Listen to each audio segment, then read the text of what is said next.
This is all wrong. I shouldn't be up here. I should be back in school on the other side of the ocean. Yet you all come to us young people for hope. How dare you? You have stolen my dreams and my childhood with your empty words, and yet I'm one of the lucky ones.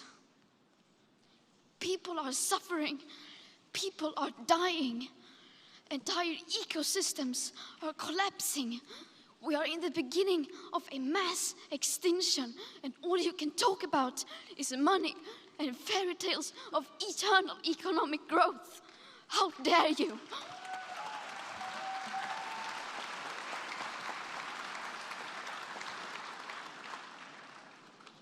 For more than 30 years, the science has been crystal clear.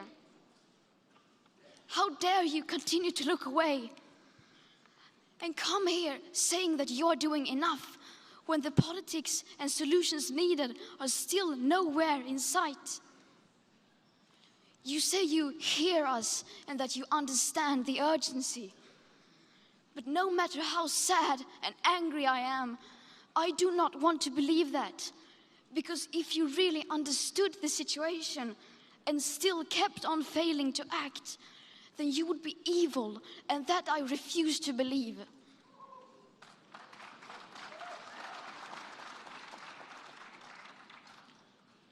The popular idea of cutting our emissions in half in 10 years only gives us a 50% chance of staying below 1.5 degrees and the risk of setting off irreversible chain reactions beyond human control.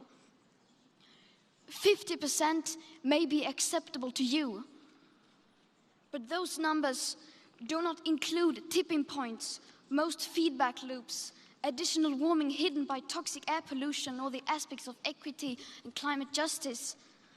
They also rely on my generation sucking hundreds of billions of tons of your CO2 out of the air with technologies that barely exist. So a 50% risk is simply not acceptable to us, we who have to live with the consequences. To have a 67% chance of staying below a 1.5 degrees of global temperature rise, the best odds given by the IPCC, the world had 420 gigatons of CO2 left to emit back on January 1st, 2018. Today, that figure is already down to less than 350 gigatons. How dare you pretend that this can be solved with just business as usual and some technical solutions? With today's emissions levels, that remaining CO2 budget will be entirely gone within less than 8.5 years. There will not be any solutions or plans presented in line with these figures here today, because these numbers are too uncomfortable and you are still not mature enough to tell it like it is. You are failing us. But the young people are starting to understand your betrayal.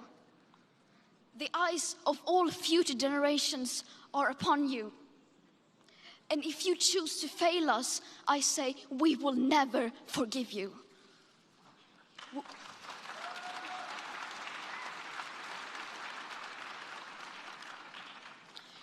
We will not let you get away with this. Right here, right now, is where we draw the line. The world is waking up, and change is coming whether you like it or not. Thank you.